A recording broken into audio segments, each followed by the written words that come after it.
ফুলঝুরির বোন এখন একটু বড় হয়েছে। হঠাৎই তার বোনের একদিন প্রচন্ড শরীর খারাপ, জ্বর এসেছে। মা তাকে বলল, যাও গিয়ে ডাক্তার ম্যাডামকে ডেকে নিয়ে এসো। বলার সঙ্গে সঙ্গে ফুলঝুরি দৌড় দিল, সঙ্গে মিঠু।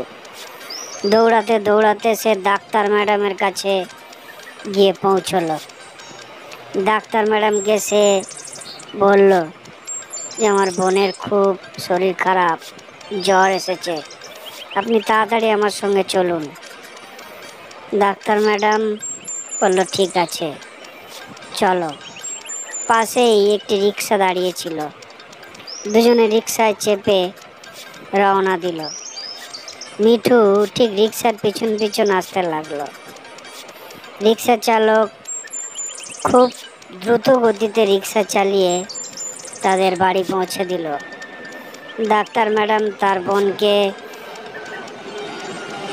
দেখে বুঝতে পারলো অপুষ্টির জন্যই শরীর খারাপ, জ্বর এসেছে।